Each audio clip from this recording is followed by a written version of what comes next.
కోల్కతాలో జరిగిన junior doctor rape case incident ప్రతి ఒక్క భారతీయుని కదిలించేసింది. ఈ రోజు డేట్ 20th August 2024. ఈ కేసుకు సంబంధించిన హైకోర్టులో హీరింగ్ అయితే ఉంది. అసలు కోల్కతాలో ఆర్జికార్ మెడికల్ కాలేజ్లో ఏమైంది ఈ వీడియోలో మీకు చెప్పబోతున్నా.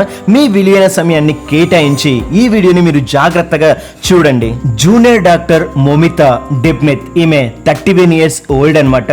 పీజీ సెకండ్ ఇయర్ ట్రైనీ లాగా వర్క్ చేస్తుంది. ఈమె డ్రీమ్స్ ని ఫుల్ఫిల్ చేద్దామని చెప్పేసి ఆ రోజు డేట్ 9th August నైట్ న ఆర్జికార్ మెడికల్ కాలేజ్ అండ్ హాస్పిటల్లో నైట్ షిఫ్ట్ పూర్తి చేసుకుని సెమినార్ హాల్లో రెస్ట్ తీసుకుందామని వెళ్ళింది. ఇదంతా జరిగిన కొన్ని గంటల తర్వాత వాళ్ళ ఇంటికి కాల్ చేసి మీ అమ్మాయి సూసైడ్ చేసుకుందని చెప్పేసి హాస్పిటల్ వాళ్ళు చెప్పారనమాట.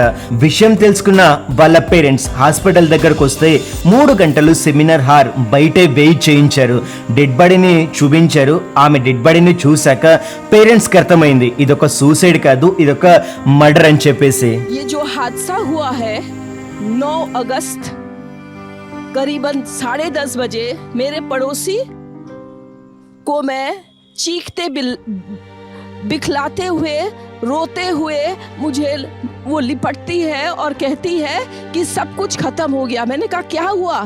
नहीं, मेरी लड़की ने सुसाइड कर दिया है, ये खबर आई है हॉस्पिटल से. मैंने कहा सुसाइड किसने कहा, कैसे? बोले नहीं, उन्होंने कहा कि ये सुसाइड हुआ है. वहां हमको 3 घंटा खड़े रखा.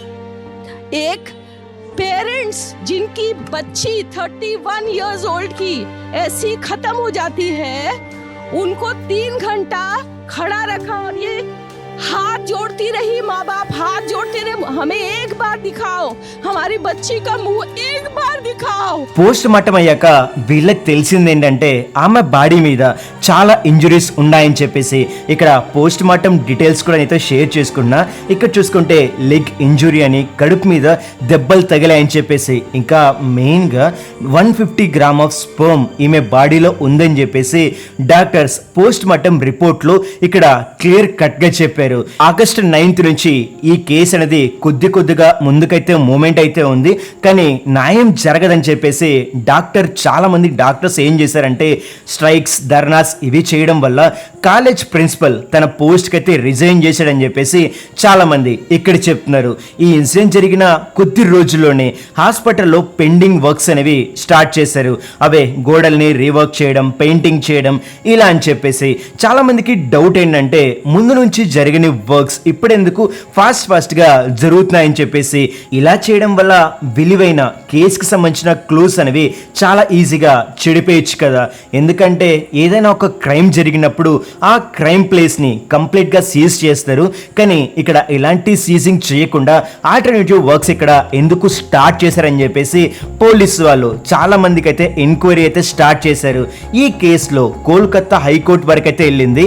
హైకోర్టు ఈ కేసుని అయితే సిబిఐకి అయితే హ్యాండ్ ఓవర్ చేసింది, నిందితుల్ని అరెస్ట్ చేయమని. సిబిఐ ఇప్పటి వరకు చాలా మందిని అయితే ఎంక్వైరీ చేశారు. ఇప్పటి వరకు 19 అయితే అరెస్ట్ చేశారని చెప్పేసి అఫీషియల్ గా చెప్తున్నారు. దేవుణ్ణి అయితే ప్రార్థిద్దాం, నేరం చేసిన ప్రతి ఒక్కరికి శిక్ష పడాలని. పోలీసులు సెమినార్ హాల్ ని పరిశీలిస్తున్న వేళ ఒక బ్లూటూత్ దొరికిందనమాట. ఆ బ్లూటూత్ ఎవరిదా అని ఆరాధిస్తే అది కోల్కతా పోలీస్ వాలంటీర్ అయిన సంజయ్ రావుత్ అని చెప్పేసి కన్ఫర్మ్ చేశారు. A Bluetooth headset helped Kolkata police crack a murder case. Sanjay Roy was accused of raping and murdering a 31-year-old on-duty doctor in Kolkata. Sanjay Roy మీద ముందే చాలా కేసులు అయితే ఉన్నాయి. అమ్మాయిల్ని ఏడిపించడం, డబ్బుల కోసం బాధించడం, తన ప్రెగ్నెంట్ వైఫ్ ని ఏడిపించడం, ఇలా చాలా కేసులు అయితే సంజయ్ రాయ్ మీద ముందే ఉన్నాయి. సిబిఐ మీద చాలా నమ్మకంతో ఈ కేసుని అయితే హ్యాండ్ ఓవర్ చేశారు. అయినా కానీ సంజయ్ రాయ్ ఒక పేషెంట్ కాదు. హాస్పిటల్లో ఈయనకి సంబంధించిన ఇలాంటి పేషెంట్స్ కావచ్చు, రిలేటివ్స్ కావచ్చు అడ్మిట్ అయినా దాఖలా కూడా లేదు. ఈ కేసు వెలుగులోకి వచ్చాక చాలా మంది అమ్మాయిలు ఏంటంటే నైట్ షిఫ్ట్ చేయడానికి చాలా సఫర్ అవుతున్నారు. ఇంకా చూడాల్సి ఉంటుంది ఈ కేసులో ముందు ఏం జరుగుతుందని చెప్పేసి. ఈ వీడియోలో ఇంతే అన్నమాట. దీనికి సంబంధించిన మీ వాల్యుబుల్ కామెంట్స్ ఏమైనా ఇవ్వాలి అనుకుంటే కామెంట్ సెక్షన్ లో ఒకసారి కామెంట్ చేసేయండి. ఈ కేసుకి సంబంధించిన ఫైనల్ హైకోర్టు జడ్జిమెంట్ వచ్చాక నేనైతే నెక్స్ట్ వీడియోలో అయితే చేస్తాను. ఎవరైతే చూస్తున్నారో ప్లీజ్ ఒకసారి సబ్స్క్రైబ్ చేసుకోండి. నెక్స్ట్ వీడియోలో కలుద్దాం.